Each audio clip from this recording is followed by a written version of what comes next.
In-expose mga kababayan ni Senator Ping Lacson si Amy Marcos.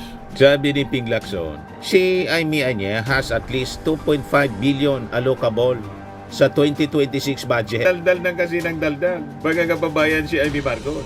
Nagmamalinis, sinisiraan po yung 2026 budget nang sabi niya, yung budget daw giniling na binaboy pa at sa barangay elections.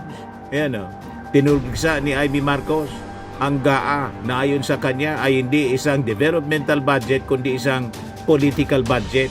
Kanya tadtad ito ng pira-pirasong pork barrel o giniling na maaring gamitin bilang pundo sa nakaambang impeachment. That the alleged soft pork in the 2026 budget may come from the government's financial assistance programs such as itong medical assistance to indigent. Nagbabagang mga balita at pagtalakay sa mga isyu ng lipunan. Bulsa! Opinyon, banat at paglalantad sa katotohanan. Bulsa! What you see is what you get. You decide. Ito po mga kababayan si Dante Maravillas. In-expose mga kababayan ni Senator Ping Lacson si Amy Marcos. Sabi ni Ping Lacson, si Amy Anya has at least 2.5 billion allocable sa 2026 budget. Daldal ng kasi ng daldal. Mga kababayan si Amy Marcos. Nagmamalinis, sinisiraan po yung 2026 budget nang sabi niya, yung budget daw giniling na binaboy pa. Giniling para sa impeachment daw at sa barangay elections. Ayan o, tinulgsa ni Amy Marcos ang GAA na ayon sa kanya ay hindi isang developmental budget kundi isang political budget. Kanya tadtad ito ng pira-pirasong pork barrel o giniling na maaring gamitin bilang pundo sa nakaambang impeachment laban kay Sara Duterte at mga susunod na halalan kabilang na ang BARM at ang barangay elections. Yan mga akusasyon mga kababayan ni Amy Marcos.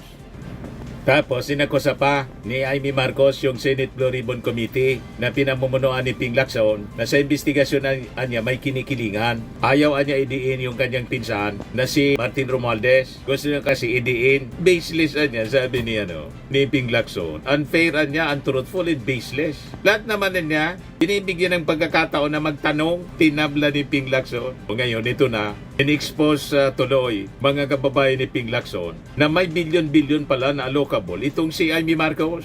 Sabi nga dito sa amin, dahil nga ni magparairo, nga ni dahil maramog kiudo. O di ba? Masyadong maingay at magalaw. Magaslaw si Amy Marcos. Ayon, pinasabog ngayon ni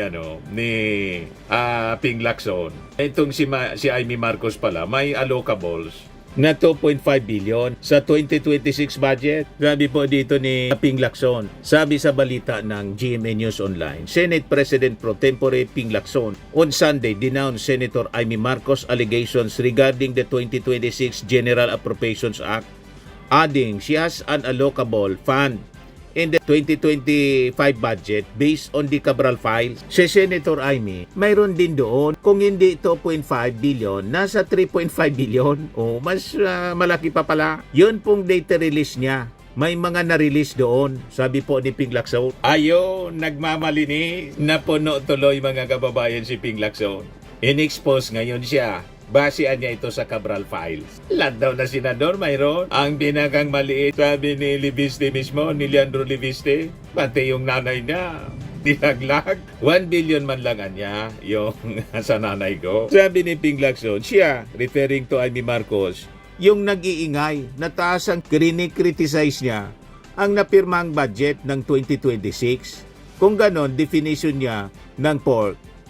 Siya nga ang mayroong pork barrel. So wala siyang moral ascendancy para i-criticize. Si Ping Lacson malinis sa pork barrel mga kababayan. Never na tumanggap ng pork. Yan yung kanyang krusada. Ever since na umupo siyang senador, nire-reject niya. Never siyang tumanggap ng pork. O ngayon, diba, tinabla siya mga kababayan, in-expose tuloy ni Ping Lacson na siya po may 2.5 billion na allocable up to 3.5 mga kababayan billion pesos. You see, masyadong nagmamalinis itong si Amy Marcos. O ngayon, basag ka ngayon kay Ping Lacson. Huwag mong susubukan si Ping Lacson. Wala yan inaatrasahan. Sabi rito, Marcos alleged that the 2026 GAA, which was signed by her brother, President Ferdinand Marcos Jr. was not a developmental budget but a political budget. She claimed that the 2026 budget was chopped into pieces to initiate fresh impeachment plans against Vice President Sara Duterte, as a new complaint may be filed in February. Following the mandated one-year ban on such a complaint, Marcos flagged that the alleged soft pork in the 2026 budget may come from the government's financial assistance programs, such as itong medical assistance to indigent and financially incapacitated patient o MyFIF, and the assistance to individuals in crisis situations. Yung mga nakaraang taon mga kababayan na hindi pa siya galit sa kanyang kapatid kasi umaasa pa siya, yung mga endorsement niya, mga request niya, pagbibigyan, lagi nating nakikita sa kanyang mga pictures, mga posts. Sa mga distributions ng ayuda, nandun siya. O ngayon, sa kakaingay niya, sabi ng ating Pangulo, bawal ang lahat ng politiko. Binawal po, mga kababayan, nakalagay mismo sa GAA. Bawal ang pagmumuka ng lahat ng politiko sa distribution ng mga ayuda. O, di ba? Yes, sabi dito, Lacson questioned Marcos' failure to raise her allegations during the bicameral conference committee, refuting the latter's claims that she and other senators were barred from speaking out in the Senate Blue Ribbon Committee. Lacson also said there is no evidence implicating former House Speaker Martin Romualdez is linked to the flood control scandal. Yan ang gusto niyang mangyari. Isabit. Di maghanap ka ng ebidensya. Bakit hindi ka mismo maghanap ng ebidensya na sumasabit kay Martin Romualdez sa pagwaldas ng pondo ng gobyerno sa mga insertions? At mismo ikaw ang mag-initiate na mag-file ng kaso laban sa pinaiinis mo, pinasusuklaman mong pinsan na si Martin Romualdez. Masyado kang insecure kay Martin Romualdez. Inaano ka ba ni Martin? Napaka-insecure niya Amy Marcos kay Martin Romualdez. At ngayon sa kanyang kapatid, ang akala mo kukunin ka ni Sara Duterte. Sinusumpa ka ng mga supporters ni Sara kasi sa kanilang paningin, kung nagawa mong ipagkanolo ang inyong sariling kapatid at mga pamangkin, dinamay mo lahat. Nakita natin, kasal ng kanyang anak, mga kababayan, nandun sa Cebu, imbitado si dating First Lady Lisa Marcos. Pati si Irene nandun, iniis na po, si Bini nandun. Kaya sa post po ni Marcos loyalist na si Benji Contreras, mas matimbang talaga siguro kay Amy ang mga Duterte kaysa sa kapamilya niya. Hindi man lang pinansin mga kababayan si Irene Marcos, ni Amy Marcos, pati si Bini, yung anak ng ating Pangulo, sa kasal ng Vice Governor na si Mateo Manoto, kinasal po sa Cebu. Mga kababayan, hindi man lang pinapansin. So kung pamilya mo, sarili mong pamilya, pinagkanulo mo, wala sa iyong tiwala yung mga DDS. Ano pat hindi mo ipagkanulo si Sara Duterte pagdating ng oras? Hindi mo man kaano-ano. Nagagamitan lang siguro kayo eh. Di ba po mga kababayan? O ngayon, binanatan mga kababayan ni Ping Lacson, in-expose si Amy Marcos. Di ba niya may allocables ka? 2.5 billion. Ito niya gusto niyang isabit si Martin Romualdez. Wala man yan yung ebidensya implicating former House Speaker Martin Romualdez na nalilink siya sa flood control scandal. Ang problema, sumulpot siya, si Orly Gutesa. Minsan, tapos nawala siya ng parang bula. Gutesa previously claimed that he personally delivered luggage of money to the residences of Romualdez and former lawmaker Saldico. Lacson invited Senator Marcos to attend the Senate Blue Ribbon Committee and showed whatever evidence she had, adding that he would extend the latter's time as needed. Wala man may present sila na ebidensya laban kay Martin Romualdez. Maghanap kayo ng ebidensya laban kay Martin Romualdez, pati laban sa ating Pangulong Bongbong, sa kapatid mo, na gusto mo nang matanggal, gusto mo nang pauwiin.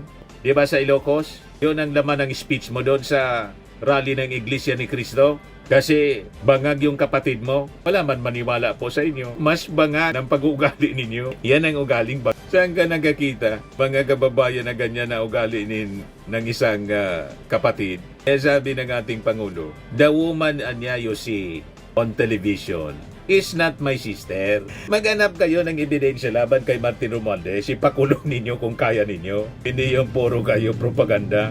Tama po, mga kababayan? Ayan si Irene Marcos. Pinupos ito ng mga Marcos supporters na tumakbo pagkapangulo. Tingnan ninyo. Hindi man lang tinitingnan ito si Amy Marcos. Hindi man lang niya pinapansin si Irene.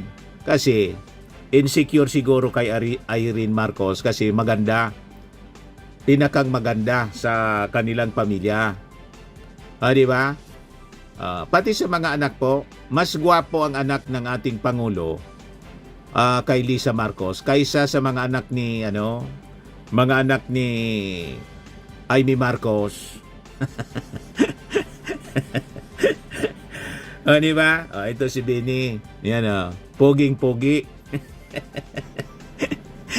Parang hindi pinsan, mga kababayan. Ito si yung ikinasal si Vice Governor Mateo Manotoc. Malayo ang itsura, mga kababayan, kay Bini. Parang hindi magpinsan. Sa itsura malayo, pati sa pag-uugali. Si Irene Marcos, napakabait, mga kababayan. Di mo marigan ng masasamang salita. Kaya nakikita ng mga Marcos loyalists, ipinopos na si Irene, mga kababayan, makumbinsi to run for president para hindi makaupo si Sara Duterte. Pag hindi ma-impeach, matalo sa eleksyon. Matatalo man talaga po sa eleksyon si Sara.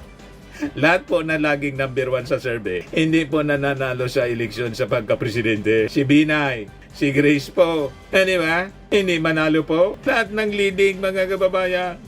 At yan ang mangyayari kay Sara Duterte. Pag natuloy yung impeachment trial, ma-impeach siya, mga kababayan, dito pa lang sa Congress, kasi maghihiring na po because of the decision ng Supreme Court, yung Justice Committee. Doon pa lang po sa presentation ng mga ebidensya sa Committee on Justice, di ba, live siya? Malamang gutay-gutay na doon si Sara Duterte. Parang impeachment trial na rin po sa Senado. Yan ang mangyayari. Itong ginawa na Supreme Court, mga kababayan, blessing in disguise ito, mga kababayan, para sa level pa lang ng House of Representatives, may trial na. Kasi mapapanood yung presentation po ng ating mga mamamayang Pilipino, tulad na nangyari sa Quadcom.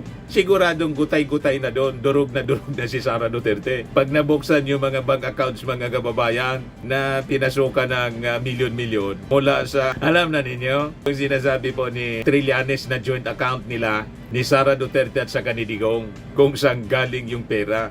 Okay po, mga kababayan. Firmax Firming and Lifting Cream, pinapahid po sa mga pulses in affected area. Mainam po sa paninigas ng mga kaso-kasuan. Ito naman po, Automax Radiant Serum. Sa mukha naman yung application, anti-aging po siya. You will look 10 years younger than your age. Sa mga cancer patients naman po, baka lang gusto ninyo itong itry. Neng siya red mixed fruit drink. Hindi mo po siya gamot, food supplement siya. Kaya lang, gawa siya, mga kababayan, sa goji berry. Yung goji berry may anti-cancer properties. O ngayon, yung mga inquiries ninyo, dumiritso na lang kayo sa aming messenger sa Facebook para masagot namin agad. Ayos pa? Ayos na ayos niya, Mr. Maravilla. Sa mga nagana po ng malinis and spacious fitness gym, pumunta lang po kayo sa aming Colossal Fitness Gym. May Grab car rental din po kami. But anyway, ito po pala yung aming bagong product na binibenta online. I am worldwide amazing pure organic barley powdered drink mix from Australia. Negosyo to ng aking anak na architect entrepreneur Riz Maravillas. Ayan po. Kontakin na lang po ninyo siya, Riz Maravillas, on Facebook. Ang mga health benefits niya: boost immunity, improves digestion, enhance energy levels, packed with antioxidants, prevent cancer. Ito naman po yung bago naming product na binibenta online. Eye Glow Serum, whitening po siya. Tingnan ninyo yung epekto sa aking anak na architect before and now. Yung mga inquiries po ninyo, dumiretso na lang kayo sa kanyang Facebook account, Riz Maravillas.